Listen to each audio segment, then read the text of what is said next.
everybody, and welcome to the Weatherboys podcast. I am Derek Kevra. That is Alan Longstreet. Together, we make up the Weatherboys, and this is our podcast. Thank you for listening. Thank you for being here, Alan. You look handsome in a crew neck. I don't think I've ever seen you in a thing like this before. What would you call what you're wearing? The thing that's on your body, on the top half of your body? Sweater? A sweatshirt? Ah, it's a sweatshirt for sure. You wouldn't call it a hoodie, though, would you? Well, there's no hood. So I agree. Would you guys call that a hoodie? Thumbs up or thumbs down? No, I have people in my life whom I love dearly. They swear that they call everything a hoodie, and it drives me nuts. And I know words are whatever, but it just bothers me. I get roasted in Melissa's family because they have very distinct definitions for what a sweater is and what a sweatshirt is. Well, that's fine. And if you gave me $1 million and said, say the right one, I'd get it wrong. Well, I can't do it. It's a squishy boundary, but you know when you see it. I don't know how to define it, but I can tell you that's absolutely a sweatshirt. It's a nice sweatshirt, but that's not a sweater, friend. This is not a sweater. It's not a sweater. Absolutely not. Would you like to know the story of this sweatshirt? No. It's somewhat embarrassing, but I think you might find it... Great. Okay, try me. you might appreciate it. Okay, all right. I'm hesitating because it's not a great representation of me. Okay. Okay. This sweatshirt that I'm wearing right now. Sure. I found it on the ground on the street. Are you? I was driving home from work one day. It was about last winter, and as I was driving in the road covered in snow, I was like, "What is that?" And I got out to just move it, and I saw it had the tags on it, and it appeared that it was from Costco, and it was a relatively new purchase, and it must have flown out of somebody's trunk. And it was disgusting. Sure. I took it home. You took it home, and you wore it. I waited lost a year, I wear it all the time. Yeah, I love this. Yeah, I saw it was like it's my size. You know That's what? a color I like. It's a cut that I like. You are morally bankrupt, is what we call you. No. Yeah, you should. No, you 100%. You should have, at the very least, put one Facebook post out there. What? How hard is that? You do 8 million of them anyways. Why not just one? This is I found this shirt. Is it yours? If not, then fine. It can be yours.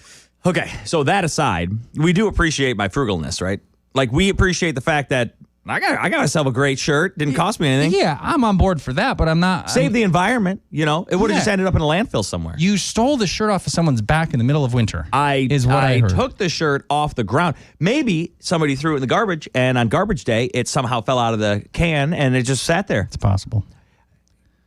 It's possible. It's not a great story for me, though, because it does make me look pretty bad.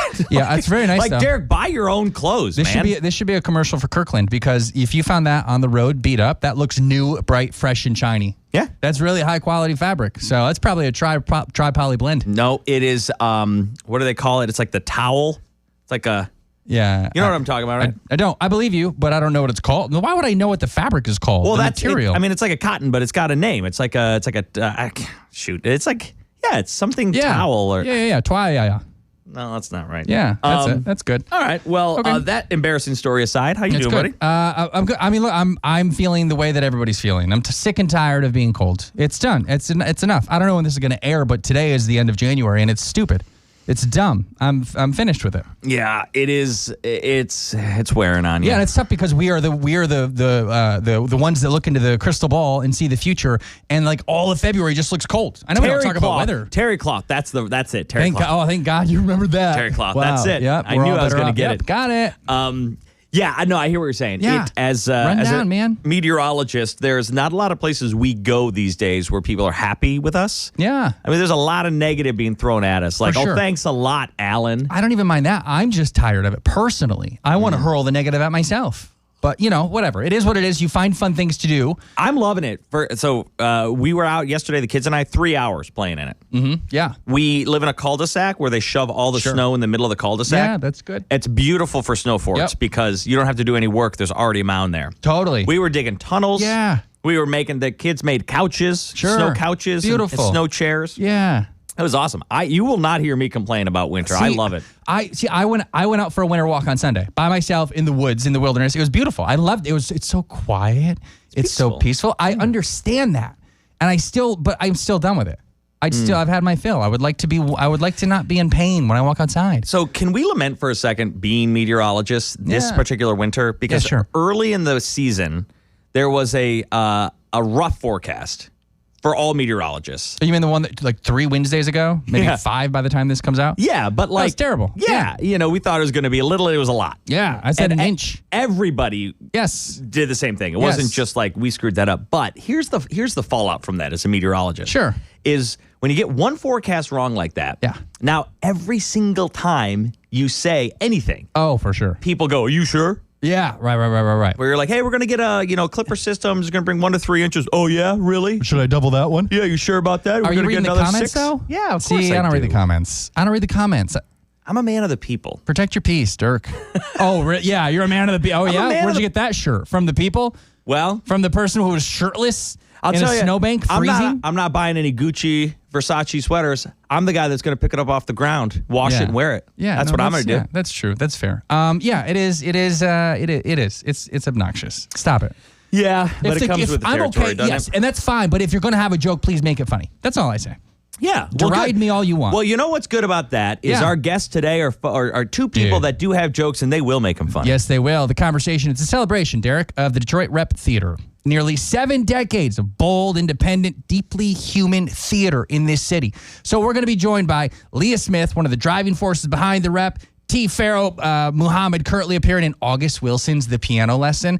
But you know him, Derek. I do know him. From some funny things that he's done in the past. So they have a lot of skills. It's a conversation about art, endurance, Detroit, and what it takes to keep showing up for the work. This is great. This is a great conversation. We hope you guys enjoy it. Please now enjoy the Weatherboys podcast with Leah and Pharoah. Hey, here we are. So hello, friends. Hi, how we doing, guys? Good. Yeah, absolutely. Yeah. Derek, I don't know if you know this, but I just saw these two like on Saturday, days ago. Days ago. Where did you see them, and why was I not invited? Well, we didn't know that we should invite you. No, you were busy. You were a busy man. I went and saw the latest show at the Detroit Rep, which was fantastic. And so I guess we'll talk about that specific show, but we should begin with, what, you guys are to begin with. The Detroit Rep. For those who don't know, who aren't in the theater world, Leah, what is it? It's been around a while. What is it you guys do? The Detroit Repertory Theatre presents live theater on stage made by local professional theater artists and makers.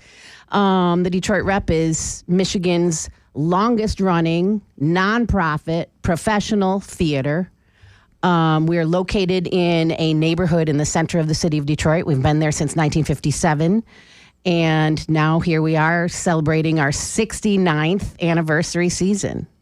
69 years. That's quite an accomplishment for yes, it is. For Michigan's oldest professional theater. Well, and the theater. Was that good? Was I? It was good. No, it was very good. Yeah, you did good. You did really good. So I feel like I love live theater, and I feel like it is one of the last when you see something live like that, it's different than the movies. It's different than watching it on Netflix at your house. Yeah. I mean, there's a different energy with live theater, right? Yeah. I say that auditorium, it's sacred in that auditorium. Live theater, it's different. Every single performance, there's different human beings in the room. There's a different energy. There's a different give and take between audience and the actors on stage. We're proud because we reach a lot of audience members who the theater is not on their traditional cultural radar. Yeah. Yes, they're used to watching movies at home. They're on your cell phones now, and going to movie theaters and coming and going as you please, but you don't do it in live theater. And you won't want to, because it's what's happening in that room is this bond that exists in all performing arts. But it's not the movies. And so, Leah, not TV. Your role at the Rep is what? I'm executive artistic director. Yeah, and what does that mean? That means the artistic director in a live theater is first and foremost the person who selects the plays of the season, and then so it starts with the play, right? It starts with the words on the paper, and so they pick the plays, and then they hire the directors. Yes, I do, but it's a collaborative process at the Detroit Repertory Theatre. We're a team, but in the end, it's the artistic director's decision. So how many scripts are you reading in a given week? Weeks? Weekly. Probably, I have a team. So among the team, 10, 15 scripts a week. We're unusual. Wait, that's 500. You're reading 500 scripts a year. Yes, it's a lot. So, okay. We have a specific program. Other live theaters don't do this. Not all of them do. They don't accept unsolicited scripts. We do. Okay. Oh, so these are getting brought to you by regular folks. They're not all August Wilson scripts that you're reading. This guy dropping August Wilson like he's cultured over here. You see that? Oh, yeah. Okay, Leah, we'll come back to you. I've got 100 more questions. Okay. Pharoah, welcome. Thank you. Pharoah, what is it that you do at the Rep? I am an actor with the Detroit Repertory Theatre. I am a professional actor here in Detroit. I'm represented in Michigan and also in Chicago. I have agents in both states. So I do a little television and film as well. So, but before I go any further with me, I got to say, the way you just calculated how many scripts are that I read in a year is precisely why I went to college for theater and not engineering, right? Because I would have had to carry the 3 and all that. So, well, if we're throwing out compliments, I'll say I can tell that you were destined for this line of work because those velvety pipes of his. I mean, I'm not the only one hearing just how great your voice is, Pharoah. Oh, you should have heard at the show. At the show that's going on right now, they have a scene where I think you sing 2 scenes, maybe 3 scenes, but there's one scene where you and the guys sing together. Yeah. Oh, it'll move you in a way. And you talked about how live theater moves you in a certain way. This particular scene where it starts with one of the characters, I think starting to almost chant, and then it turns into a song. And it is like, it was like I was at church and you guys were on the yeah, it was fantastic. So I guess my question always for anyone acting in a live theater play, because there's productions for 10 weeks or whatever it is, you do 2 a day, sometimes 3 a day, I believe. How do you keep it real? It must be fresh, and you guys make it that way somehow because you're reading the same words. It's like it's a. How do you do that? Well, it's a perpetual conversation, right? And so each time we have a new audience, it's the same conversation just with different people, and so we're given the same truth of what that conversation means to an audience who haven't heard it before, and for us as actors or artists, staying true to the intention is what carries us through each performance. The intention is to tell a story, tell it as truthfully as possible with the intention of giving the audience something to talk about, to think about, to laugh about, to cry about, right? But it's real, true human emotions that we're expressing. So your true human emotion in Act 1, line 28 on Saturday might be different than your true human emotion on Sunday. No, because it's not me.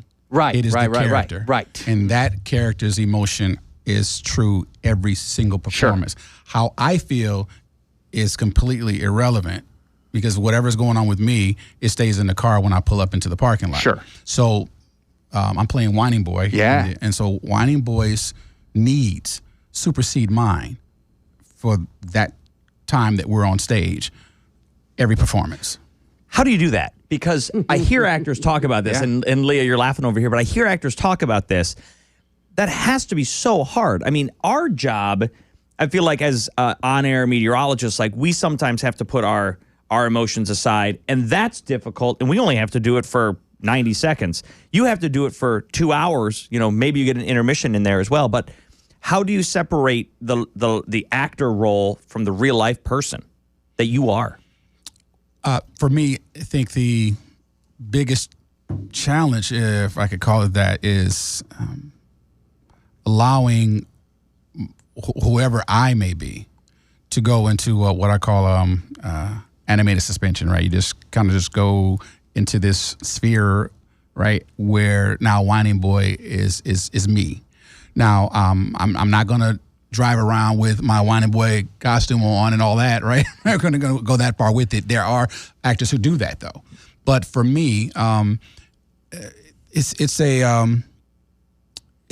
a moment when you're putting on the makeup, when I'm slicking down my hair, when I'm doing all those things, I'm doing what Whining Boy does every day, not what Pharoah does. I don't slick my hair back. If I take this cap off, you know, it look different, completely different than how you saw it. right? Like a cross between Sherman Hemsley and Martin Van Buren right now. We're gonna get this thing going. But what Whining Boy does every time he goes out is he's prim and proper. He slicks his hair down, right? That's my character analysis. That's what I've come up with. It's not in the script, but knowing the character's needs, he has to look good, right? He has to look the part. And so what that means for me when I'm preparing is I got to give Whining Boy what he needs, right? So every time we have an audience, I have to do that. So there's no room for Pharoah in that process, right? I'm completely committed to being this individual for that time. Now, once the show is over and I'm decompressing or whatever, then Pharoah comes back. So it's just... Okay, let me poke one more, and then we can move on from this, because it's probably going to get boring for other people. But, like, you are still human, though. I understand all of that. You're on stage for, I think this show was like a 3-hour runtime or something, and you might not have been on the whole time. You were on a lot of the time. There must be a moment, because you are human, where you're like, maybe you don't fall out of character, but, like, you have a Pharoah thought that comes in. Like, A, does that ever happen? B, do you just disregard it and get right back into it? Or what is that like for you? Yeah, I mean, there's the human element there, but I try very hard to put up that wall because sometimes when you're looking at the audience and you see someone that you recognize, or someone or someone you. Or we laugh a lot. You had a lot of funny lines. Like, how could you? I mean, you hear the humans appreciating what you're doing. Right. So going back to Whining Boy, I hear the he hears the laughter obviously, but he doesn't. Sure. Because it's what is happening is his relationship with the people that he's talking to is real and it's happening in time. The laughter that I'm hearing as a human being, I allow that to happen because it's natural, it's organic. But Whining Boy is not going to respond to laughter because in his world there is no laughter. No one's laughing when he's talking about what's going on with him and his wife that passed away and all of that. None of that is happening in his world. In my world, yes, but in his world, no. So that wall has to go up to keep the two from. It's very impressive. It's very because the wall was up because it was Whining Boy up there. Well, that is what's impressive, and that's what makes him a professional. So Leah, my question to you, as somebody who is the creative mind behind all this, when you're picking shows, do you pick shows for people in your mind? Like sometimes, and I'm not naming for who. Okay. Pharoah is an example of I'm trying to build a company. And what that means is a theatrical home for our local actors and directors and designers. So that, I mean, the one of the goals is to keep the actors here, not flying away to a coast or to any other theater like Chicago that's got a theater hub. And so Pharoah is a member of our company. So, yeah, he will be in rotation in my head. When we come to pick the plays for season 70. That's good to know. I want to add about an actor. So Pharoah is a professional. He's seasoned. He's experienced. And there's some things that he's doing that is like muscle memory. Good actors are doing. They are both the actor and Whining Boy. And the actor is aware of, I need to be heard in the back row. I need to be understood. I need to be seen. Oh, in real life, Whining Boy's moving wherever he wants. Sure. And that might be behind a flat. And then wouldn't be able to be seen. But he's instinctively doing that without thinking, while at the same time trying to be present and listening in the moment to this person who is my niece or my nephew or my younger brother or the local preacher or being honest and in the moment while also practicing that craft of being heard and seen and waiting for laughs without thinking about it. Yeah, the presentation part of it. Yeah. Like he has to be aware of the presentation part of it without being aware of the presentation part of it. Exactly. Because he can't let the audience know that he knows that they know that he knows. Yeah. that everybody's there's a glimpse in his brain. Do you want to be there? It's just natural. No. It's like riding a bike. So this is a professional theater. Professional actors, professional everybody. Mm-hmm. What is the professional acting scene in Detroit like today? Well, everything's different, is wonky post-pandemic. A lot happened in our obviously. A lot of actors who are regular actors moved out of state or picked a different career. And now we're on the upswing coming back. I feel good. Like there's a really good theater scene, professional theater scene in Detroit. Do you feel that way? I agree. And it's because the theater world is really, really small. As big as it is, it's small, and it's interesting because you can have a conversation with an actor who may be here, right? And you talk about someone who is somewhere else, and like, oh yeah, we did a show together, and there's just so much connective tissue in this this craft, and so the scene now in Detroit is really growing, and I think it's getting stronger. It's becoming more appealing. It's helping to make Detroit a cooler city, right? And so we don't have the tourist destination like Chicago or New York or LA, but I believe at some point we most certainly will.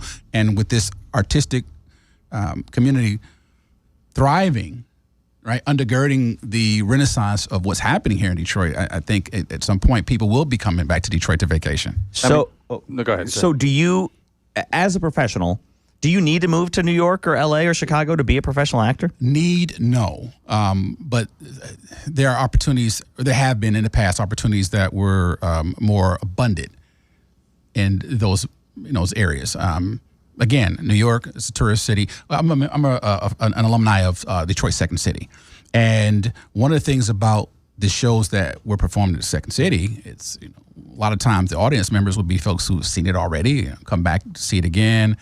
But in Chicago Second City, you may have an audience member that's different every single show because there are people coming to Chicago for various reasons. That's not necessarily the case in Detroit, right? And so we always have to come up with new stuff. Yeah, which is why so many of the Detroit alumni who have gone abroad are so sought after. We talked to Mark Evan Jackson, who said it's harder to do it here because you have to be fresher and you have to keep coming up with new bits and new ideas. Whereas in those other cities, you're right, the audience recycles out. You can keep running the same funny thing over and over again. That's right. Mark Evan and I were hired together at Detroit Second City. We liked him. He was good. Yeah. There, like, how many professional theaters are there in Southeast Michigan? Do we know that answer? Like, there are in many. Southeast. Southeast. There's probably about 10, but that's spanning a wide huge, geographic massive region up to Flint. There's Flint Repertory Theater. There's Williamston. That's right outside Lansing. And there's a couple. And when we say professional theaters, I'm talking about equity theaters, theaters that have a partnership with the Actors Equity Association, which is the union for actors, professional actors, and stage managers. So there's a couple on the western state of Michigan, but 10 spread out. So that's not that is not a lot at all. Okay. When it comes to, I'd like to pick your brain a little bit about the creative side of it, because with theater, there is an artsiness to it where things are done on purpose, by design. That thing on stage is there for a reason. It happens in this way. The lighting happens. The music goes, like, it's also, and does it ever happen where it just goes right over the audience's head and they don't get it and you're like, come on, guys? All the time. I come from, personally, I come from a lot of experimental theater. Started my own theater companies when I was 20. One was called POW, Pissed Off Women, and the other was called RAT, Real Alternative Theater. So very, very political stuff. But there was also a lot of absurd theater that I partook in. I love that. And, Waiting for Godot and Ionesco. It's fun stuff, but it's a different beast than the realism of August Wilson. We just did Primary Trust that Pharoah was in as well, which was not as, I'll say, linear and logical. But everybody got that because it was a beautifully told, well-produced, if I say so myself, story. Yeah. So, Leah, what drew you? Because you are an actress as well. You started your own company. Why did you? Very fine actress. Yeah. I might add. What drew you to the rep and drew you to this position and kept you here so long?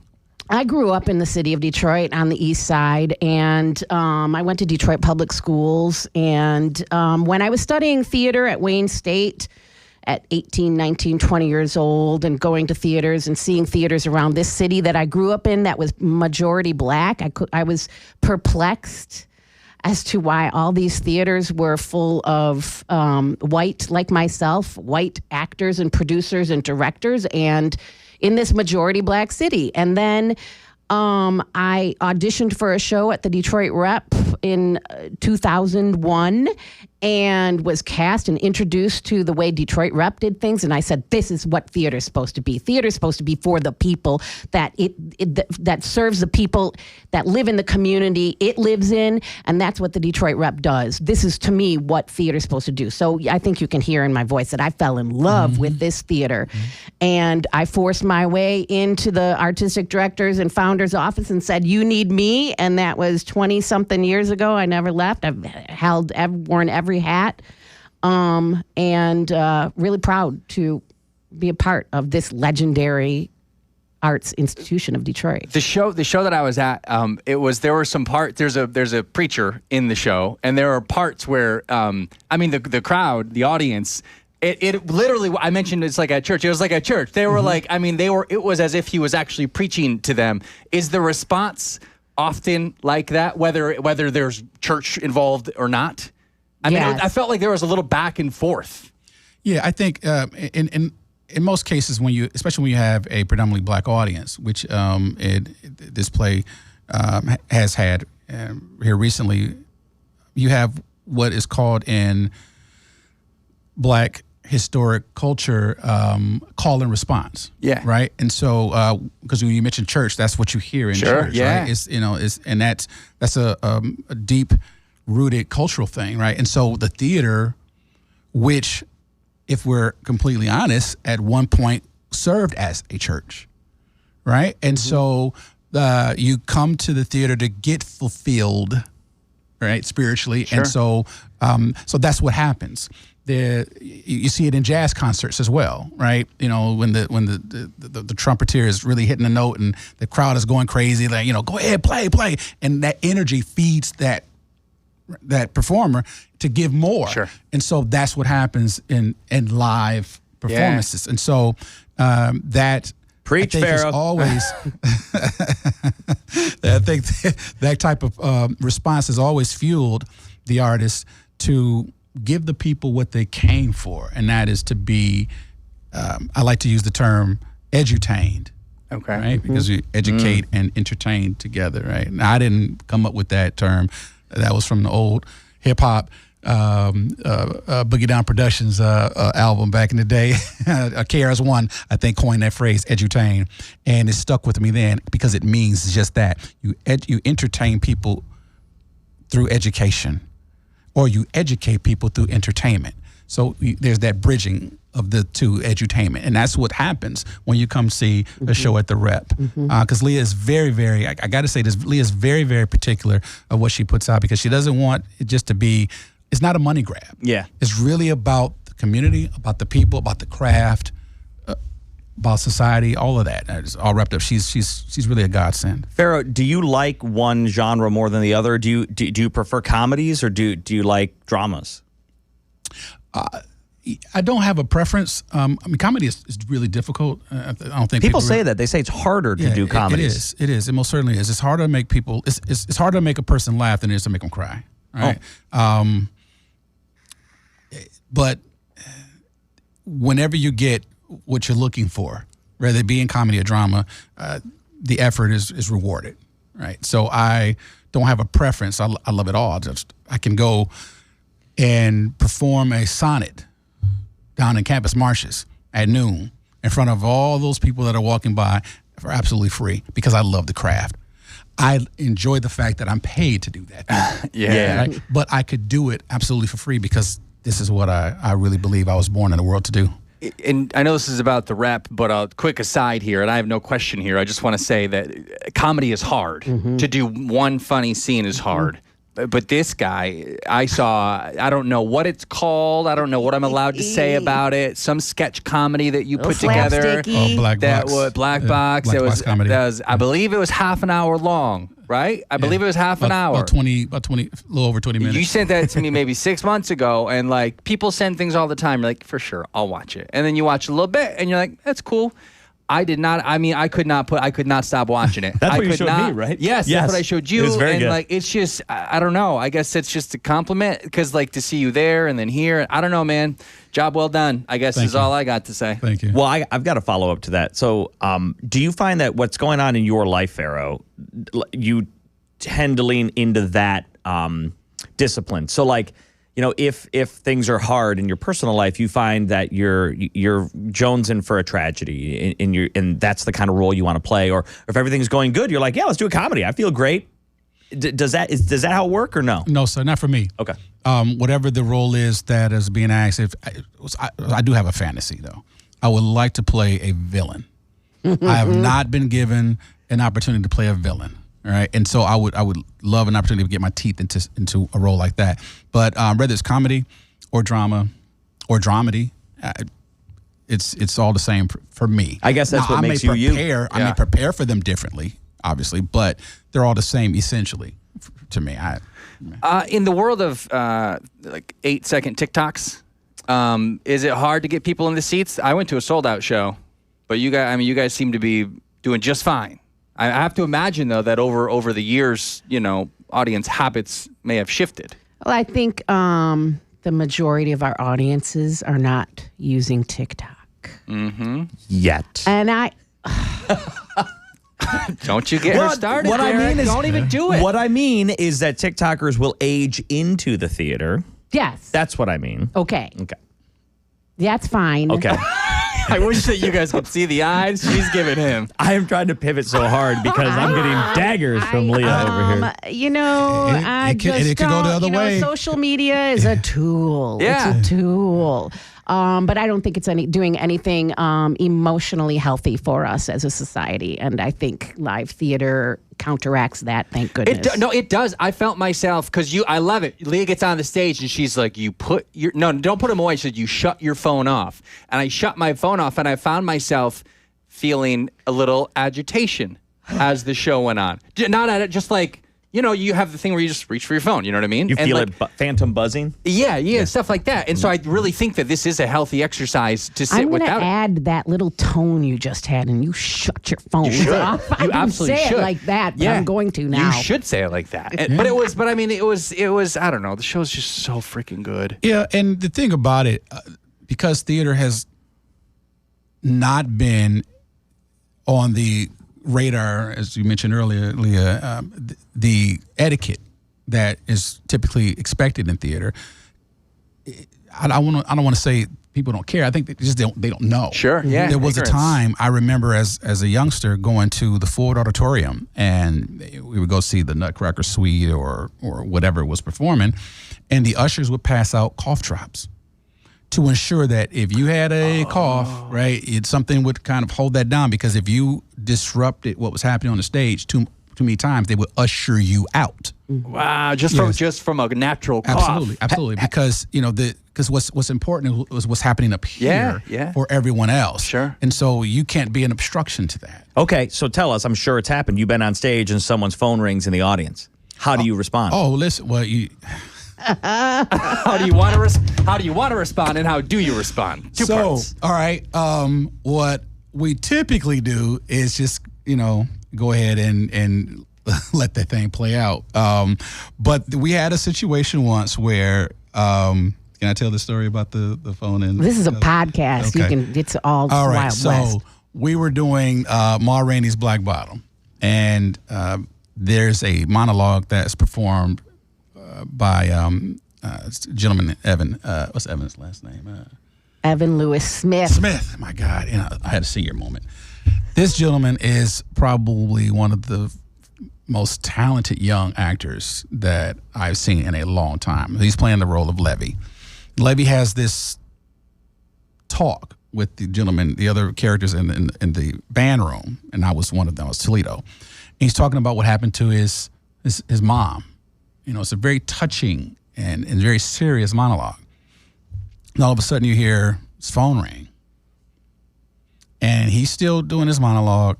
And the person who answers the phone says, I can't talk right now. They answer. Oh, no. Wait a minute. I gotta call you back. No, I told him to put the money on the table. Well, I can't. Where y'all at? Okay. No, yeah. Well, give me 3 of them. Oh, no. And so, and Evan's still doing this monologue, and I'm sitting at the piano, like, just watching this whole ordeal go down, and eventually say, I gotta go. Boom. That happened in live theater. Wow. Now, in the old school, they would have been ushered out and told, you can't be here. And Leah's been very lenient with that because, again, it's not I don't think it's an intentional disrespect. I think it's just a Leah made a face, by the way. I have gone in there and walked up and tapped somebody on the shoulder and say, come on. Yeah. Come on, yeah. Yeah. And how do they respond? I didn't think I didn't. There's the guilty, turn the phone off, quickly hide it, put it in a pocket. We've had babes in arms there that I've told sit on the end. Sure. Because you don't want to exclude. You want people to have a good time so they come back. I get right. Is that correct? Yeah. We're very loving. Yeah. When you but come back, rules come are back. rules. Right. It's for the it's well, because you're rooting for like other we're famous people. for starting on time. I tell there's a lot yeah. of theaters, and I mean, like when I say on time, I mean 2:00 showtime, 2:00 those doors shut.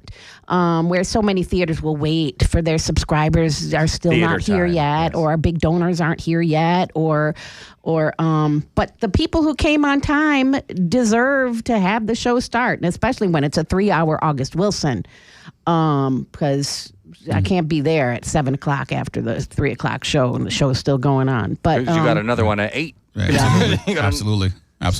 And I mean, you've even seen after the speech, it was, please shut your phones off. And this happened just a few days ago. This young lady that was actually texting. You could see the light coming from her phone. So it's like, Yeah, because the house lights are down, obviously, so you can see. Yeah. But that's the world we live in, where you have your cell phone at all times, and most of the time it's in your hand and it's on, and it's going to light up anytime you get a notification, and they make sure those notifications come in every 30 seconds. Oh, yeah. Right. Uh-huh. It's so many environments where it's just deemed to be part of life now, and that's not happening in the theater. And that's one of the things that makes the theater great is like it is a break from reality, and let's just immerse ourselves in this foreign place, this different place, and it's make believe for a small window of your life. It's nice. Yes, it is nice to just don't worry. Those notifications are going to be there in 2 hours. They are. Yeah. You don't need to know every single time you got an email or whatever. And it's just so cathartic to watch a journey, to watch a beautiful. I was just so moved by what you guys did out there. What's success for you guys? I mean, sold out show, that's cool. What's it like for both of you? I guess, okay, Pharoah, for you, the show. What is a successful run of shows for you? And then after that, Leah, what's success for the Detroit Rep? Well, I think success for me is to be able to get through the show with the intention remaining intact, meaning we start the show on time, as Leah said. I'm engaged with my scene partners, every single one of them from beginning to end. And at the curtain call, we have accomplished what we started, right? And that is to give a good show, whether it's a sold out crowd or whether it's 2 people. The same energy, every single show, intentional. That's success for me. I had students who I used to get on about just learning their lines. So you can't have a conversation just knowing what you're going to say. You have to be able to hear what the person that you're talking to is saying. You have to not just hear it, but listen. Listen, yeah. Because that's what's going to affect how you say what it is you say. And this theater thing, right? This play, it is a moving conversation, and how I respond, the things that Whining Boy does with the shot glass, right? Yeah. Right, yeah. how he holds that glass sometimes is moved by what he's hearing his brother talk about. Yeah. right? The way he swirls it around is like, man, I remember that. Right? That's a real thing. That's what people actually do. And so to be able to tell you this story truthfully with intent, that's success for me. So as an actor, you're observing more than the average person. Like you're observing that shot glass thing. You observe somebody do that at some point in your life, and you said, "I see what they're doing there. I'm gonna pack that away for later." Off. Yeah, I do that everywhere I go. I'm watching. I mean, even nature. You know, I watch how birds interact with each other. I watch cats and dogs, and I watch nature shows. I can't when I'm getting my coffee. If I'm not brewing it my own, I'm watching how people interact with each other, because those are conversations that are happening, even if the people aren't talking to each other. Yeah, you draw on that. Absolutely. Okay, so what's success for the Detroit Rep? Well, success is we're a nonprofit, so we have a mission statement, and that mission is to produce live professional theater, democratize the arts, and fight, by example, racism that still exists. And how we do that is a number of policies in place, like our casting, our casting policy, cast the best actor for the job, regardless of the color of skin or gender, unless it's germane to the play.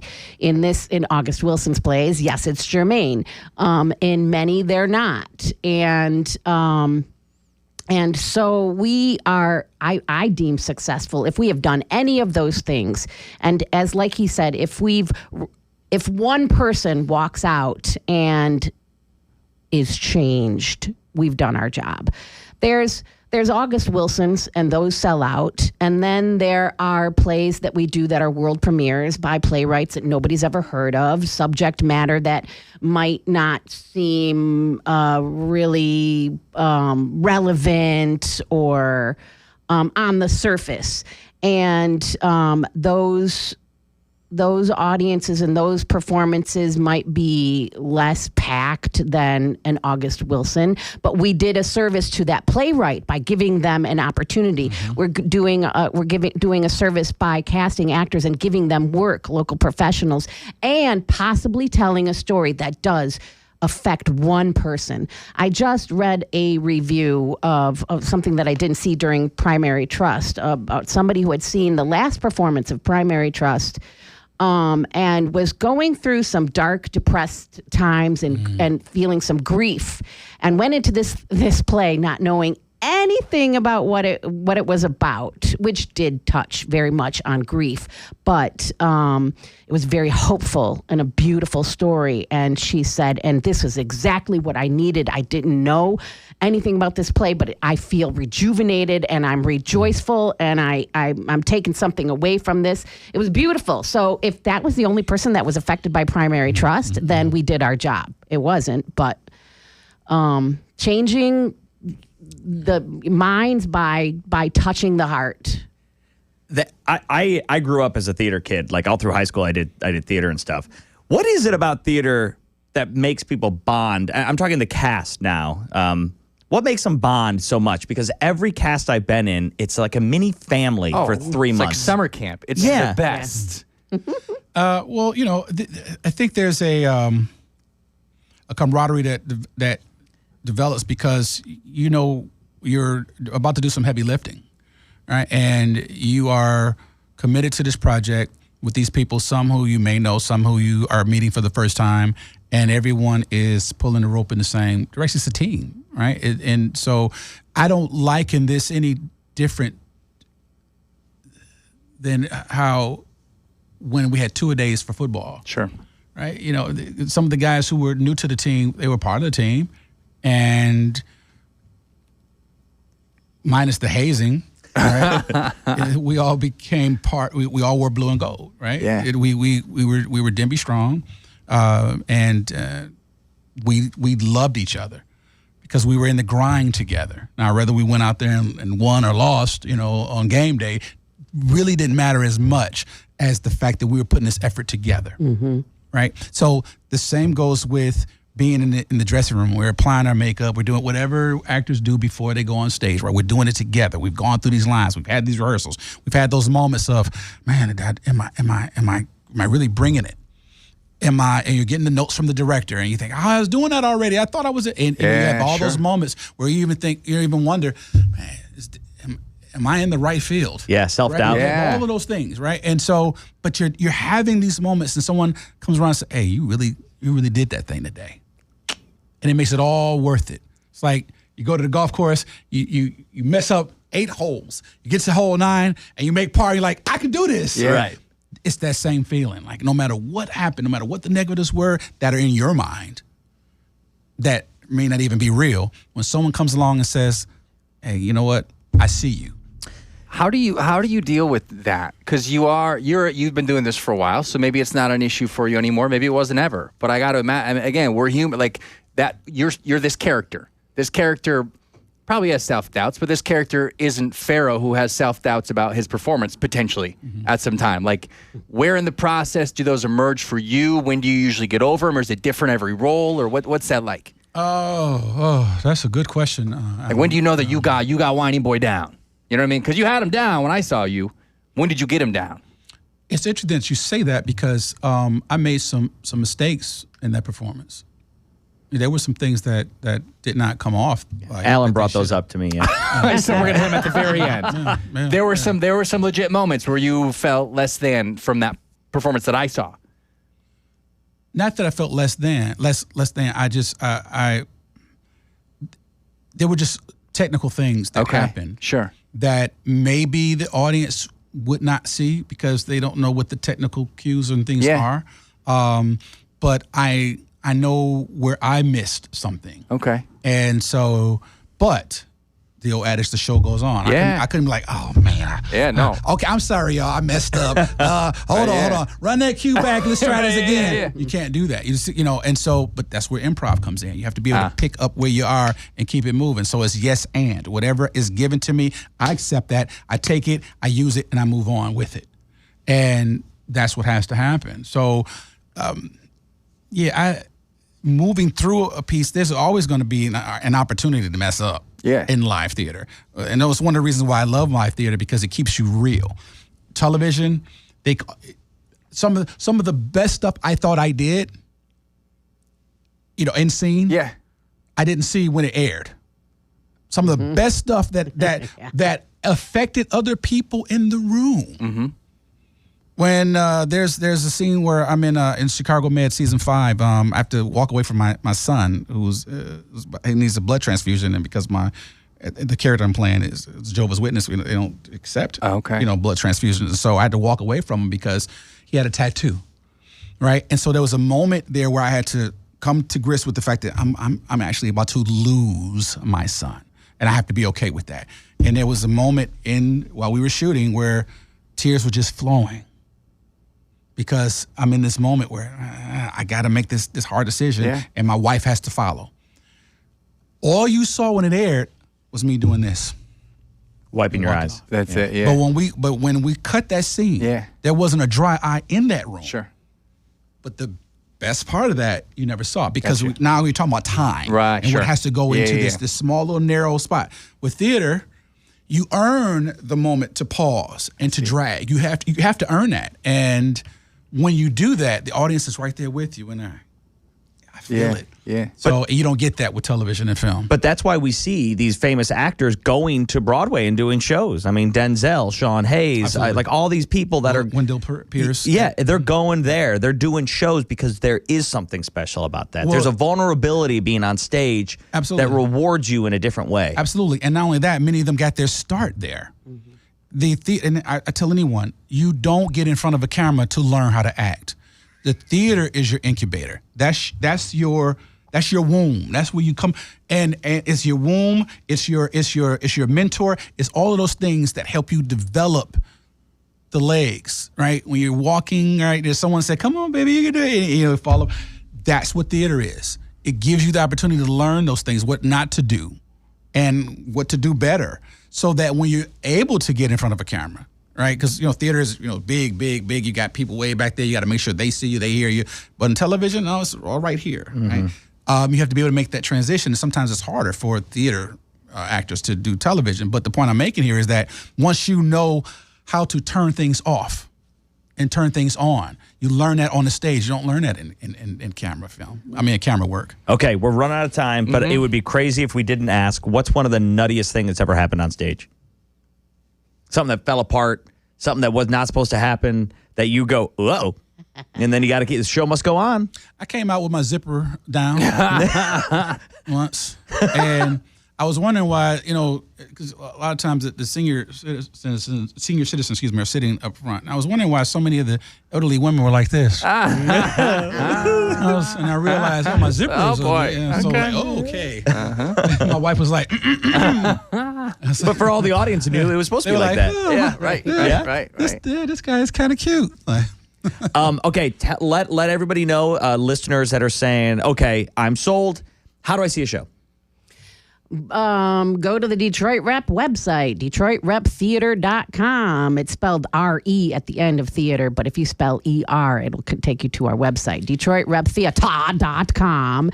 And the piano lesson information about the piano lesson is on our website right now, as well as the other 2 plays finishing out season 69. Eclipsed by Denai Guerrera, fantastic. And then a world premiere, Spit in Your Face, closing out the season. We also have some special events over the summer. You can learn all about the Rep from our website or give us a call. We actually answer the phone and love talking to people. 313-868-1347. The Weatherboys got to go see a show together. Yeah, great. Can we go? Can I go on that? Let's go see. Because it sounds like you've been there without inviting me. I'd like to go on a date with you. That's true. Let's do it. They have a bar there. And they have I had your mac and cheese, too. That lobster mac and cheese. I don't know if it's there all the time. Evening. The food is amazing. It's a complete vibe. People are like, we call it Detroit's living room. I can always tell when somebody's walking in for the first time because their mouth drops to the floor. Yeah, it's great. Guys, thank you so much for being here and for joining us on the podcast. Leah Smith, Pharoah Muhammad, you guys are the best. Thank you so much. Thank you. Thank you, and thank you guys for listening to the Weatherboys content, Weatherboys podcast, that is. If you want to listen to the rest of our content, you can by finding us on Spotify, YouTube, and of course the Fox local app where all of our stuff is located in the Weatherboys section. Thank you for listening. We'll see you guys next time.